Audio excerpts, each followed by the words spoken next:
All right. I hope you guys can hear me.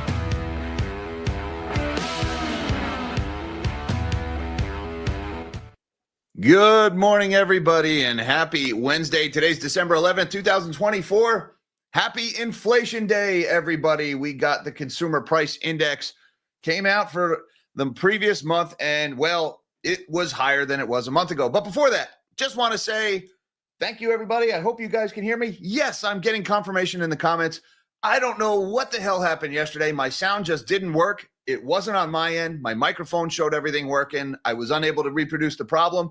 I definitely didn't have my door kicked in and a bag thrown over my head, and I definitely wasn't dragged into a black SUV and taken to Janet Yellen's torture dungeon. She definitely didn't do all kinds of weird experiments on me to make me into a monetary policy dove. And the old lady definitely doesn't hit way harder than she looks. I mean, she keeps it together, man. I don't know. She's been doing like some jazzercise or Tai Bo or something. Mean right hook. Definitely none of that happened. All right. It's just technical issues. But thank you for all the expressions of your concern for my well-being, as well as some rather hilarious commentary theorizing what had happened to me yesterday. It was tech issues. Yesterday sucked. All right. That being said, today is Inflation Day.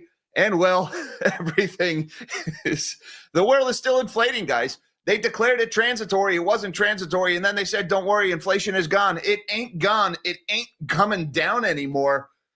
Well, let's just get into the numbers. Headline, 2.7% year over year. That is actually what was expected and up ever so slightly from the 2.6% number last month. That is right. The headline inflation number is going up. The battle against inflation is over, and that's why inflation is rising. We good on that? Some of you may have an issue with that statement. It may seem somewhat contradictory. I get it, but that's what they're telling us. On a month-over-month basis, 0.3%. That is as expected, and also up on a month-over-month basis from the 0.2% last month. Core inflation, meanwhile, it didn't rise, but it's also going a whole bunch of nowhere. 3.3% year over year. As expected, once again, that is 3 consecutive months of core inflation at 3.3%, guys. And hey, just a little bit of cursory math, 3.3 over 2.0. Inflation remains 65%. Core inflation remains 65% above the Fed's 2% target. And they're telling us the fight is over, that they're done. Well, you know, they tell us that after telling us that my colleagues are acutely aware of the hardship inflation has caused on America.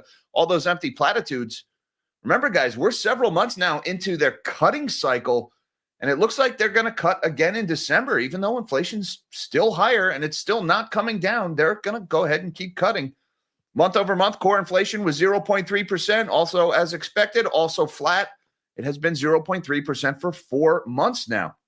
Some categories that stuck out at me as I was reviewing some of the charts. Shelter typically is a big one. Shelter at 4.7% year over year. All right, that's 40% of the total increase in the index is still rents not coming down. The rent just will not come down because they won't let home prices come down because they keep expanding the money supply. That's not a mystery. You can see it in the numbers. They tell us they care about inflation, and then they cause more of it. So shelter just won't be coming down here. New vehicles rose 0.6% month over month. That was interesting. And also used cars and trucks rose 2.0% month over month. That's a big monthly gain. And that's after rising 2.6% last month. So we're seeing some interesting dynamic changes in the vehicles here in the inflation prints, because you guys know all these headlines that we've seen over the last couple of months for the auto industry have been terrible, right? Production cuts, layoffs, EVs are just a freaking nightmare. Tesla's in the news today with all these special year-end bonuses and cuts they're trying, or prices being cut, free charging perks, things they're trying to do to stuff sales into the end of the year. Well, the dealers are limiting inventory. They're limiting the new supply. And even though people can't afford cars and car prices are already too high, now that the dealers are cutting back production, we're starting to see car prices rise again. That's a couple of months in a row. Keep an eye on that one. The auto industry, it's a mess. Sales are down. They're way down. Nissan shutting down plants, laying off thousands of people. And yet the prices are rising because of the supply limitations. Pay attention to things like Ally Financial. Some of these banks, Capital One, that did a lot of auto financing, because I see things in the auto industry potentially getting worse there. Also in the inflation print, guys, Food at home up 2.4% year over year, 0.4% month over month.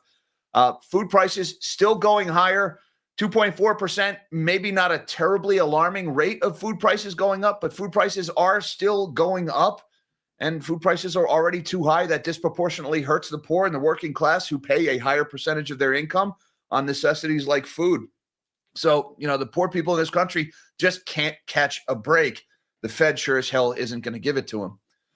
Also, other news going on this morning, Alphabet came out yesterday with a story about their new quantum computing chip called Willow. Now, this is an experimental chip. It's nowhere near being a commercial product. It's not going to be for sale anytime soon, probably not even this decade. They're using terms like 100 qubits. I'll be honest with you, I don't study quantum computing. I don't know what a qubit is or a qubit is. I couldn't tell you. All I can tell you is this chip is really fast, and people who know what that stuff means saw this as a reason to bid up Google stock 6% yesterday. So and we're talking about Google, $1 trillion company here. So people were buying up the stock on this news. This was a breakthrough in computing power. And then, of course, there's some hilarious text in some of these stories. They're basically saying this chip is so fast that it proves parallel universes exist. I shit you not. That's what they said in their press release. Maybe we don't have the writers at Disney write our press releases, Google. I'm just throwing that out there, all right? Maybe the Marvel people shouldn't be writing your investor communications. Have you seen Marvel's ratings recently? The whole multiverse thing, it's really played out and boring, and the South Park episode on multiverse is just being super, super gay. I think says it all. Stop doing that stupid stuff. These tech bros just can't do a press release without saying something so freaking stupid. But moving on. We talked about Tesla and their price cuts at the year end. Intel had their credit downgraded to BBB over at S&P, citing concerns about management changes as well as revenue struggles. Intel's credit rating is now just one notch above junk status. And this is the company that's supposedly borrowing all this money, and they're going to build out all these wonderful, massive fabs and factories all over the country.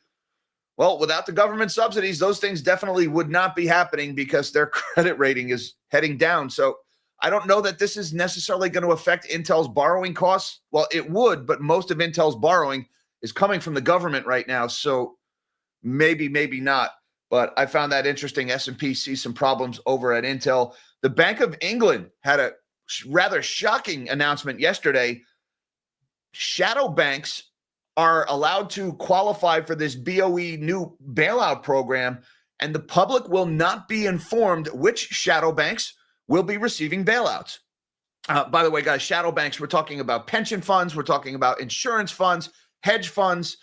They're bank-like. Their businesses now resemble banks in their borrowings and their assets and liabilities, the way their accounting is done, but they're not banks. They don't have charters. They qualify for bailouts, and the Bank of England is not going to tell people who is getting the bailouts. So you could have your money with some firm that is doing such a horrible job managing it that they're going to the central bank for a bailout, and you are not allowed to know that's happening. And the rationale being provided is this is a financial stability tool. And if we told people just how awful our financial system is, well, then they might want to withdraw their money from those terrible institutions, because that's what you do when your firm is being run into the ground. You get your money out of there. And so the solution is to just not tell people. You're not allowed to know if the hedge fund where you parked your money is being run like a chop shop and that the only thing keeping them alive is a bailout from the government. You're not allowed to know. And, well, that's just a very European thing to do. We kind of do the same thing here with the discount window to avoid the stigma. But shadow banks, hedge funds, insurance companies getting it. This is getting a little out of hand, guys. Also, we had a big move in the mortgage rates. Not so much the rates. Mortgage rates down 2 basis points last week, 6.67% from 6.69, an ever so slight decrease in the average 30-year mortgage. But there was a massive surge in refis, a 30% week over week increase in refis off of a 2 basis point drop in interest rates. What the heck is going on in the mortgage refi market? I would expect to see a little bit of an increase in refis when you see the rates come down. It's advantageous, or at least slightly more advantageous to do it. But 2 basis points is not a big decrease. And a 30% surge in refis, think about this from the perspective of the borrower. If you thought interest rates were going to go sharply lower, you would wait, wouldn't you? You'd wait for those lower rates to get here. You certainly wouldn't pounce on a 2 basis point drop. And yet all of these people did that last week. Again, this is applications, so it's a surge in applications. But this tells me the people refinancing their mortgages don't think interest rates are heading lower, at least not their mortgage rates. It's almost like a FOMO going on in refis. I don't know what's going on, but that data point was weird. A huge surge in refinance applications last week. Guys, there's a lot going on. We got a lot to talk about. Let's shrink my big melon of a head and see what's going on in these markets. And if you please hit that like button for the YouTube algorithm as well. Really helps me out. And if you're new here, hit that subscribe button right next to it so you can come have your coffee with the melon heads every morning. And well, right now the S&P, check this out, guys. It loved that higher inflation print. This is one big green middle finger to the working class in this country. Stock market is rallying on a higher inflation print. Why? Because it was higher, but it wasn't that much higher, and it means the Fed is going to cut rates anyway, even though core inflation remains 65% above their arbitrary target. Number go up. The S&P is up almost 30 points here, about 0.5% higher on this news. The Dow is also getting in on it, 0.22% higher, almost 100 points to the upside. And the NASDAQ is doing the same thing, leading the way higher, about 0.75% higher, actually 165 points higher, all coming up right after the release of the CPI. And I would add, guys, you notice that started before the CPI was actually released. We didn't get CPI until 8:30, but somebody was buying right before that release at 8:30. Did we have another instance of super users getting the information before everybody else? I'm wondering. Amazing how that tends to happen.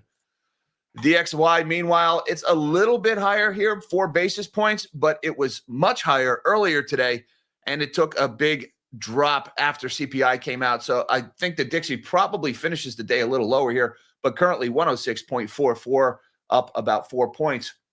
And looking at interest rates, we've got mostly lower on the short end of the curve, some higher numbers out on the long end. The 30-year Treasury, 4.418, that's up 1 basis point.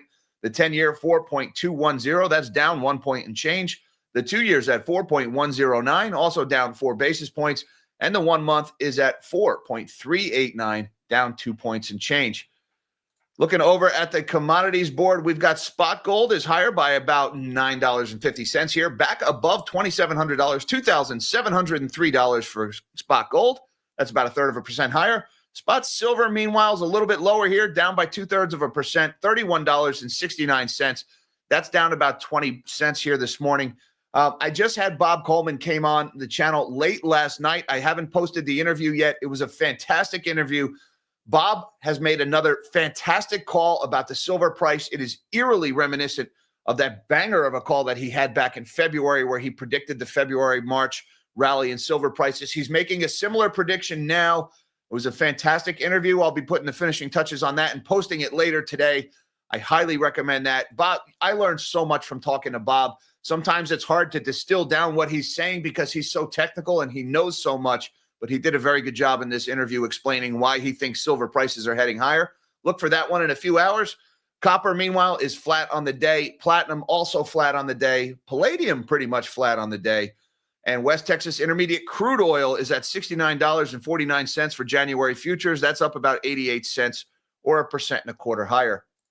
Bitcoin, meanwhile, slightly higher this morning, $98,504 is priced on Coinbase. Let's set this to hourly candles.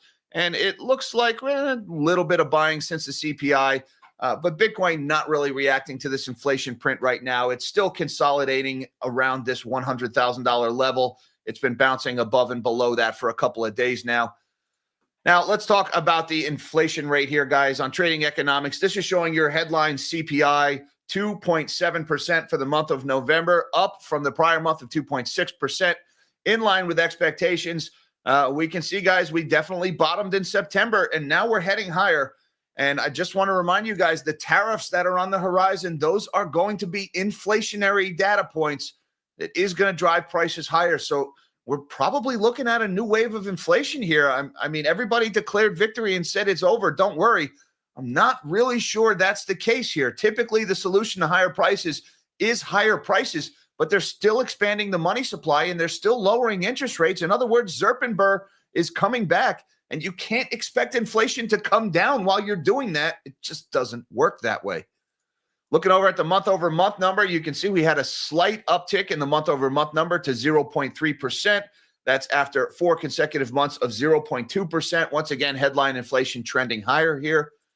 Now, looking at core inflation, which strips out food and energy, and the Fed used to talk about this an awful lot back when it was saying what the Fed wanted you to think. Now they don't talk about it as much because core inflation is just not going anywhere. 3 consecutive months here at 3.3%, 65% above the Fed's target. That's after a couple of months at 3.2. I mean, this is the very definition of sticky inflation. It just won't come down. And on a month-over-month basis, you got the same thing. We had 0.3% month-over-month, 4 consecutive months at this level. Again, sticky core inflation. Now, this is actually looking at bls.gov/inflation. This is the news release where they break it down into the actual categories that drove the inflation. Here you can see the 2.7% number for the headline, 0.3%. Couple of things that jumped out at me. The food index was higher, 0.4% month over month and 2.4% year over year. That was driven by food at home, which went up 1.6% and 0.5% month over month. Food away from home, that's your restaurants, up 3.6% year over year, 0.3% month over month. So food continuing to trend higher. That disproportionately affects the poor and the working class. The energy number was also pretty interesting today, negative 3.2% year over year. Now, that's negative, so it shows energy prices coming down, but it's not nearly as negative as it's been in some recent months. So the energy is starting to put some upward pressure on the index here. We've got 2 consecutive months without a negative number now. It was flat last month. Now it's 0.2%. So we're starting to see headline move higher because of food and energy, and core, meanwhile, remaining sticky. Now, speaking of core inflation, there's your 3.3% core number there. Some of the things that jumped out at me, new vehicles. Look at some of this. Now, it's still a negative year over year number for new vehicles. But remember, guys, this was deeply negative just a few months ago. Now it's just barely negative. And look, we've got 4 consecutive months of positive numbers now in new vehicle prices. That's despite all of these headlines about how bad sales are in the auto market because the dealers are cutting back on production. They're limiting supply. And that right now is overpowering the trend of limited demand. And if you look, it seems to be accelerating. We were flat, then plus 0.2, then we were flat, now plus 0.6. You can see this is trending in the higher number for new vehicles. And the same thing for used. Again, you still have a negative number, but it's just barely. I mean, this was a year ago, this was deeply, deeply negative, like double-digit negative for used cars and trucks. Now look at these last 2 prints. We were positive 2.7 last month. Now we're positive 2.0 this month. Used car prices are rising, and they're rising fast all of a sudden. Now, it's not reflected in the year-over-year figures, but if you look across these last couple of month-over-month numbers, you can see we went from -1 and change, -2 and change. Then we had 1 month of flat. Now 2 consecutive months of positive 2% plus. Used vehicles are getting more expensive here. This is, again, not good here because when vehicle prices start rising, eventually you get increases in things like auto maintenance costs and auto insurance costs. Those show up in your transportation services category, which is still pretty high from the last time insurance costs went up a ridiculous amount. Transportation services came in 7.1%. Now, that was unchanged for the month. That is a notable decrease there, being unchanged for the month, because you can see we've had some pretty significant positive numbers in the past. But with new cars and used cars getting more expensive, eventually we're going to see those transportation services numbers start to climb again. So not a good inflation print. No big surprises here, at least the numbers. I mean, all of the numbers were in line with expectations. And I think that's probably why the market is rallying right now, because these numbers are higher, but they're not so high that the Fed has now got to pivot and rule out a December rate cut. If you can see here, it was 13.9% likelihood of doing nothing and an 86.1% chance of cutting by 25 basis points before the Fed came out, or before the CPI came out. And if we refresh that now, I'm guessing it's very little changed. Now, the odds of the 25 basis point rate cut have actually increased now down to just a 5% chance, 5.5% chance of doing nothing. So it looks like that 25 basis points for December is now pretty much set in stone. This was the last data point that might sway that decision. And it wasn't a good data point, but it wasn't so bad that they need to change direction. Now, let's talk a little bit about what's going on at Google. Alphabet shares jumped 6% after Google touts a breakthrough quantum chip. Alphabet shares rose 6% on Tuesday, the day after the company hailed its latest quantum computing chip as a breakthrough. The Google parent company on Monday revealed Willow, a quantum computing chip that the company said performed significantly better on a quantum computing benchmark than its predecessor did in 2019. Willow, like similar quantum chips, uses uncertain qubits to represent numbers instead of transistors, which are used on traditional semiconductors. Google said its technology can reduce expected errors faster than they appear as quantum chips get bigger, which has been a bottleneck in the development of better quantum computers. Willow is the second milestone in a 6-step strategy to develop quantum computers that can perform useful applications, Google said. The chip has about 100 qubits, but Google is planning to eventually build a system with 1 million qubits. Am I saying this wrong? Is it qubits or qubits? I don't care. Willow brings us closer to running practical, commercially relevant algorithms that can't be replicated on conventional computers, Google wrote in a blog post, adding that the experiment is evidence that suggests that reality is comprised of parallel universes. Can somebody please, I was talking to Mish today. Mish is so smart. We were doing our morning phone call, and I was trying to get him to explain to me how does this chip being really fast somehow explain the existence of a freaking parallel universe? I don't get that statement. That strikes me as a remarkably stupid thing to say. Maybe it's just because I'm not smart enough to understand it, and I'm really the stupid one, and the joke's on me. But this just seems like one of those ridiculous talking points that never should have made it to print. These guys really need to stop making statements like this. Okay, your chip is really good. It's fast. It's mind-bogglingly fast. That doesn't mean there's a multiverse. I'm sorry. Marvel did not write the script. Did Marvel write the script for this? They had to. Stop with the multiverse crap, guys. Sorry. Google stock, though, 5.3% higher yesterday. Another 0.5% higher this morning. I get it. This chip was fast. Forget the whole parallel universes BS. The market really reacted. This moved the needle on Google stock yesterday. People were really excited about this. Maybe you can go to one of the tech channels, one of the Computer Bro channels, and get a better explanation of exactly what any of this stuff means. And maybe they can explain the parallel universe thing. Sorry, Neil deGrasse Tyson's taking the day off, so I couldn't get him on the show to explain that to you. In other Mag 7 news, Tesla unleashes incentive spree to eke out a slight bit of growth. I don't think it's going to work, but they're sure as heck going to try. Elon Musk is pulling out all the stops to avoid an annual sales decline. Trying to finish strong to close out 2024 on a high note, Tesla has turned to a tactic nearly as old as the auto industry itself to move the metal. Offer deals and lots of them. The EV maker is inundating would-be customers with a torrent of incentives, just to name a few. The Elon Musk-led company is offering, look at some of these things, 0% financing on Model 3 and Y orders in the U.S., 3 months of free full self-drive and supercharging in North America, free transfers of full self-drive software, 5-year loans at 0% interest for the Model Y in China, a year of free supercharging for Model Y customers in Europe, Cybertruck leases, which are marked down within a matter of weeks, cheaper Model Y leases, a $2,000 referral discount for all models in the U.S., lease buyouts for all models in the U.S., unlimited home charging for $5 a month. But here's the rub. Many of these deals have one thing in common. Customers must take delivery of their new ride by the end of the year to qualify. They're doing everything they can to post a sales decline, because a decline in sales, well, that kind of dents your whole growth narrative, doesn't it? Tesla stock right now it was up yesterday almost 3%. It's up almost another 2% right now.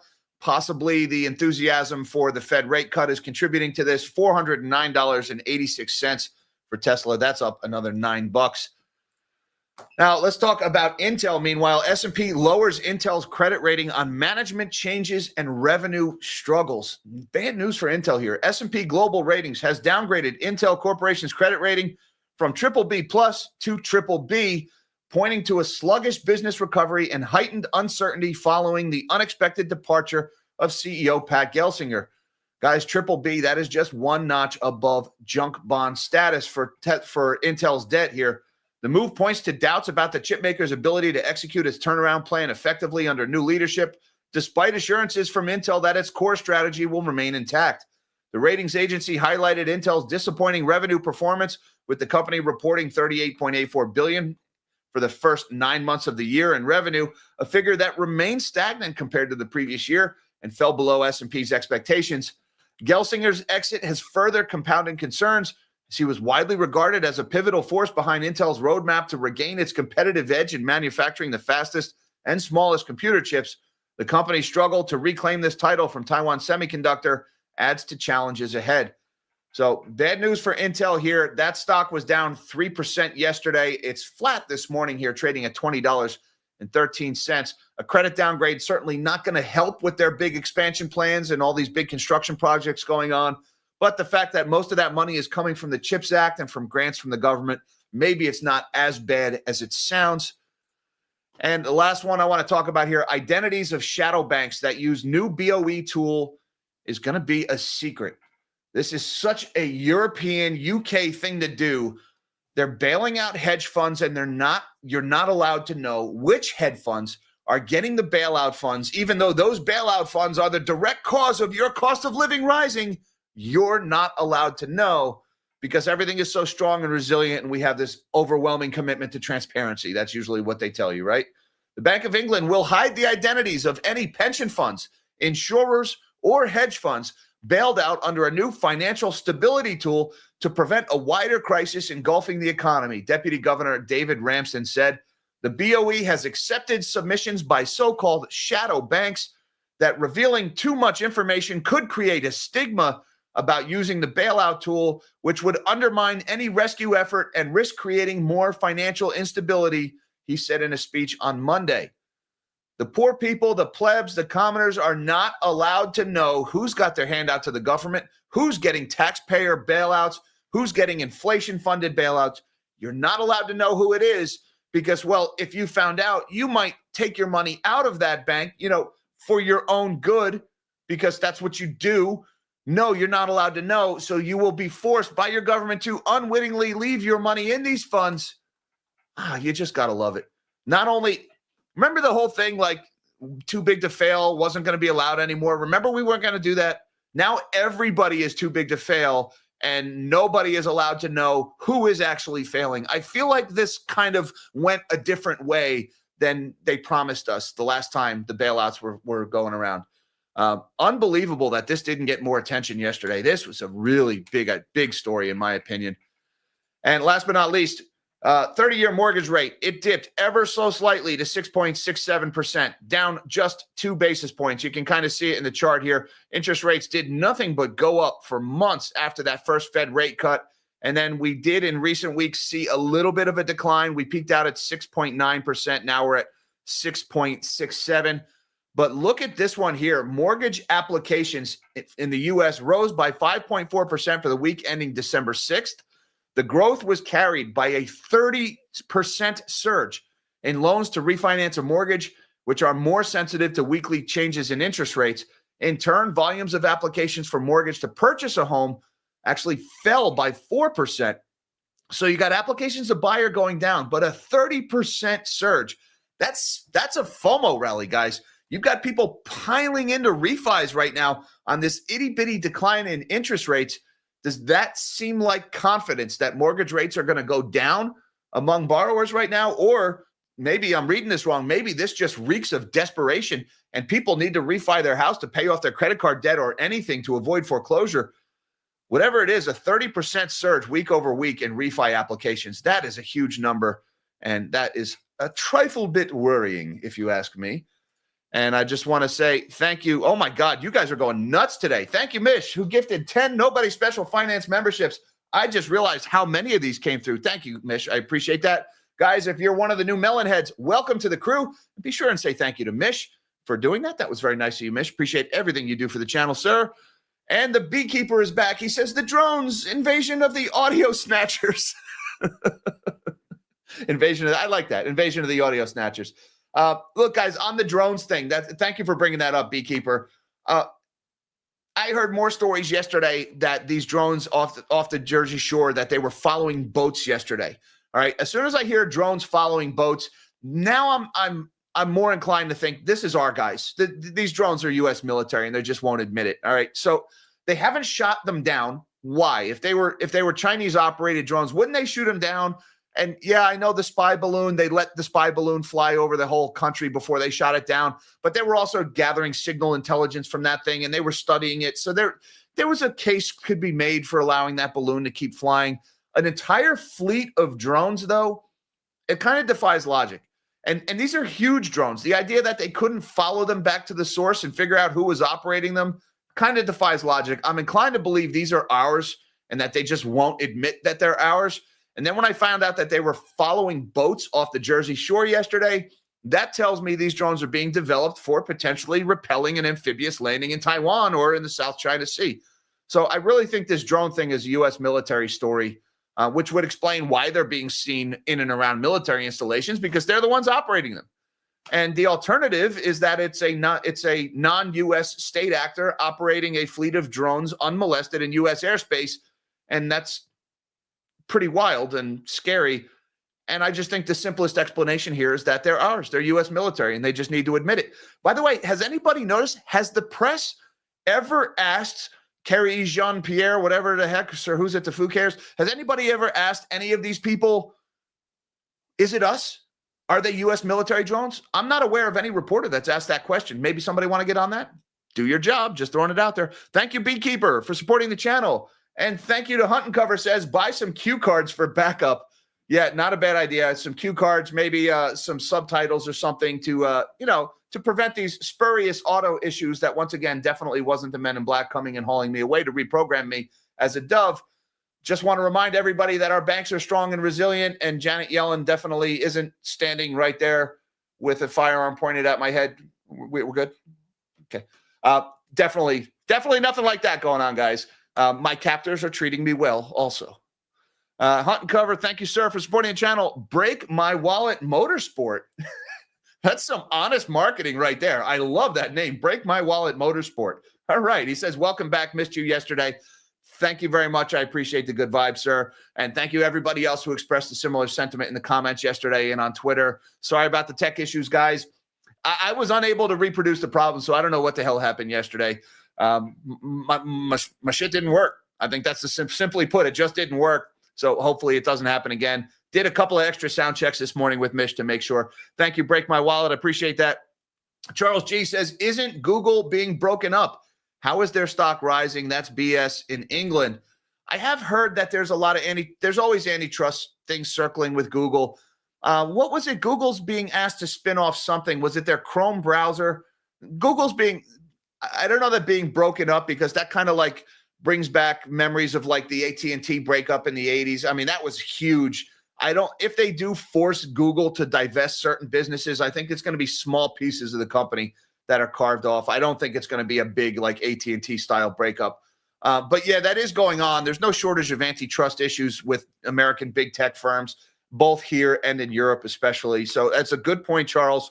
But that also doesn't preclude the stock from rising either, because, even if the company gets broken up, you're going to be left with two companies that still have growing businesses. So both could happen at the same time. Thank you, Charles. I appreciate the super chat, sir. Thank you to Dwayne Nopke. Dwayne K. Welcome to the crew, Dwayne. I'm sorry for butchering your name. Welcome to the Melonhead, sir. I appreciate the support of the channel. And thank you also to JJ Watt, who says Dave & Buster's announced horrible earnings yesterday and the CEO abruptly resigned. I didn't catch that story, JJ. Thank you for the tip. Restaurants are strong and resilient. Guy, I used to love going to Dave & Buster's when I was in college. There was a Dave & Buster's in Philly, not too far from where I went to college. It was just so freaking expensive. One night at Dave & Buster's would just break the bank for like the whole quarter. It's just too much freaking money to go to that place. And in this kind of economy, yeah, people can't afford to go there. It's fun. It's awesome. I mean, it's a freaking grown-up playground. But I'm not surprised to see those numbers. The restaurant space is hurting. Dave & Buster's is overpriced. And the CEO abruptly resigning, not an indicator of better things to come. That's for sure. Thank you, JJ, for the tip. I'm going to check out that story. I appreciate that, sir, as well as thank you for supporting the channel. M&J, thank you for everything you do for the channel. Says, friendly reminder, top tier members get a weekly Zoom call as well. That's right. The magnanimous Melonheads are able to jump on our weekly Zoom call, which is happening today at 5 p.m. As a matter of fact, link down below should you feel so inclined. M&J doing a little channel marketing here. Thank you, M&J. I appreciate that, as well as everything you do for the channel with the Blue Wrench as well. Thank you for keeping things neat and tidy in the chat, along with Mish and Nan and other moderators as well. Kevin DeBella, thank you, sir, says, since buying a home in 2021, home value plus 24% since 2021. That's crazy. Plus 50% property tax, plus 18% paid double for AC, furnace, water heater versus pre-vid prices. My salary up 6%. You know, Kevin, all of those data points talking about the property tax increases, what you're paying for home maintenance. And then I would take you back to JJ's thing about, you know, Dave & Buster's horrible earnings and CEOs abruptly resigning, right? So when people have to pay double for hot water heaters and when their property taxes are rising, all these things going up faster than your salary, it comes from somewhere. And one of the places it comes from is discretionary purchases, is entertainment, quality of life things. So, you know, yeah, I mean, I can, all these data points, these two chats pretty well summarize what's going on in the real economy, even though all this tech bullshit and qubits and parallel universes that they're talking about and tech stocks just keep going up. Life keeps getting more miserable for the average person while this is going on. And, you know, guys, we're starting to see, I don't want to get too much into the commentary on this United Health thing and this guy. Maybe I'll do a video about this, but you're starting to see a breakdown in the social contract because of this massive bifurcation in the economy. That's a powder keg that we're sitting on. And you better believe they, with a capital T, saw that story. And I'm not condoning or condemning anything here, but you better believe they, with a capital T, saw that story play out in New York. And they're rethinking their strategy. You better believe it. They're taking that seriously. If you think I'm kidding, all health insurance executives have pulled their faces, their pictures off of their company websites. They're worried. Thanks again, Kevin, for supporting the channel. And thank you, TK, for being a Melonhead for 6 months. He says, I work in DOT regs. New carriers down 28% year over year. Wow. You know, the freight recession, as they called it over at FreightWaves, supposedly it's coming to a close. We're starting to see signs of a bottom in freight. I would refer you to Craig Fuller over at FreightWaves for better information on that, but they have done a fantastic job documenting it. But when we had the problem at the ports and the shortage of truck drivers in 2020, and remember the shortage of everything, our shortages on Reddit was so big, a lot of people got into trucking who had no business in trucking. And a lot of people expanded their trucking operations when prices were higher, and then prices crashed and the debt service cost went up, and all those new carriers started to go out of business right away. And so new carriers down 28% year over year. I'm not surprised to see that, TK. That is, I don't know if that is the end of the freight recession or a continuing of the freight recession, but that contraction is expected. It's that bullwhip effect. You know, when the industry overcompensates and expands too rapidly, you get this bust that follows. It's been a rough couple of years for truck drivers, that's for sure. Hats off to all the guys who keep those shelves stocked for, we'll say, not exactly a great wage. Hats off to the truck drivers. That's a tough life, but they keep the world running. Thank you, TK, for the super chat, sir. Thank you to Viv B, who says, glad the drones didn't get you yesterday. Nope, they didn't get me yet, Viv. They haven't shut me up yet. Me and my big mouth will continue for at least another day. Thank you for the concern, everybody. I appreciate that very much. Eduardo Garcia says, insiders of AI stocks sold millions of shares and zero purchases over the last 2 years. Funny how that works, doesn't it, Eduardo? Demand is insane, Crazy Eddie. And, oh, my God, our numbers, parallel universes. I can't believe this shit. The stuff they come up with. Everything is so great. We're going to change the world. Everybody's going to be AI, and chatbots are going to brush your teeth for you in the morning. Never mind all the stock I'm selling. Pay no attention to that, right? I think my company is such a great value, and that's why I'm not buying. I'm selling the shares. Oh, but while simultaneously doing buybacks with my shareholders' capital. Somebody want to explain that to me as well? That is interesting, Eduardo Garcia, isn't it?